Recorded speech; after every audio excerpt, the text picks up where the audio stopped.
पौराणिक ग्रंथों में वर्णित कथा के अनुसार बजरंगबली की माता अंजनी अपने पूर्व जन्म में इंद्रराज के महल में अप्सरा थी। उनका नाम पुंज कस्तला था। उनका रूप बहुत आकर्षक और स्वभाव चंचल था। एक बार चंचलता के कारण उन्होंने तपस्या में लीन एक ऋषि के साथ अभद्र व्यवहार किया। तब ऋषि ने क्रोध में पुंज कस्तला को श्राप दिया कि वो बानरी का रूप ले लेंगी। ऐसा श्राप सुनकर पुंज कस्तला को आत्मग्लानि हुई और उसने ऋषि से क्षमा मांगकर श्राप को वापस लेने के लिए विनती की। तब ऋषि ने दया भाव से कहा कि तुम्हारा वानर रूप भी परम तेजस्वी होगा और तुम एक बहुत ही कीर्तिवान और यशस्वी की पुत्र को जन्म दोगी। तो आइए जानते हैं कि बजरंगबली यानी हनुमान जी का जन्म किस प्रकार हुआ और क्यों उनको वानर रूप मिला। तपस्या में लीन ऋषि से श्राप मिलने के पश्चात एक दिन पुंज कस्तला से इंद्रदेव ने मनचाहा वरदान मांगने के लिए कहा। तब पुंज कस्तला ने इंद्रदेव से कहा कि यदि संभव हो तो वो उसे ऋषि द्वारा दिए गए श्राप से मुक्ति प्रदान करें। तब पुंज कस्तला ने इंद्रदेव से कहा कि यदि संभव हो तो वे उस ऋषि द्वारा दिए गए श्राप से मुक्ति प्रदान करें। इंद्रदेव के पूछे जाने पर पुंज कस्तला ने बताया कि मुझे प्रतीत हुआ कि वो ऋषि एक वानर है और मैंने उन ऋषि पर फल फेंकना शुरू कर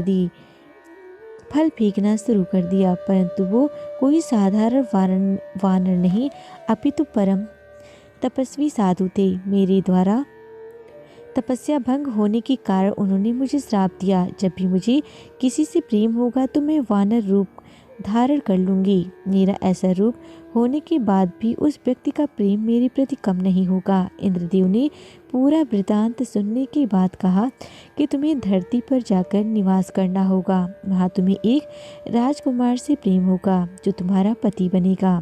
विवाह के पश्चात तुम शिव के अवतार को जन्म दोगी और फिर तुम्हें इस श्राप से मुक्ति मिल जाएगी।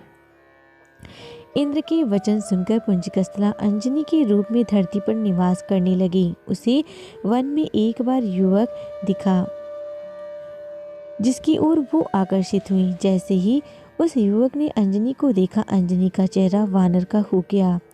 अंजनी ने युवक से अपना चेहरा छुपाया। जब युवक उनके पास आया तो अंजनी ने कहा, मैं बहुत बदसूरत हूँ। परंतु जब अंजनी ने उस युवक की ओर देखा तो वो भी वानर रूप में ही था। उस युवक ने बताया कि मैं वानर राज केसरी हूँ और जब चाहूँ तब मनुष्य का रूप धारण कर सकता हूँ। दोनों को एक दूसरे से प्रेम हुआ और विवाह के बंधन में बंध गए। कुछ समय पश्चात जब दोनों संतान सुख से वंचित रहे तब अंजनी मतंग ऋषि के पास पहुंची और अपनी पीड़ा बताई। तब मतंग ऋषि ने उन्हें नारायण पर्वत पर स्थित स्वामी तीर्थ जाकर 12 वर्ष तक उपवास करके तप करने के लिए कहा।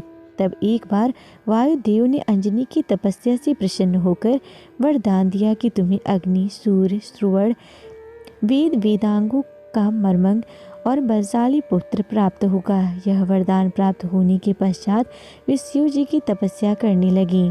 तब शिव जी ने प्रसन्न होकर उन्हें वरदान मांगने के लिए कहा। तब अंजना ने ऋषि द्वारा मिले श्राप के विषय में बताते हुए कहा कि श्राप से मुक्ति होने के लिए मुझे शिव के अवतार को जन्म देना है, इसीलिए कृपा आप बाल रूप में मेरे गर्भ से जन्म लें। शिव जी ने अंजनी को आशीर्वाद दिया और अंजनी के गर्भ से बजरंगबली के रूप में शिव जी ने जन्म लिया। अंजनी पुत्र होने के कारण हनुमान जी को अंजनेय भी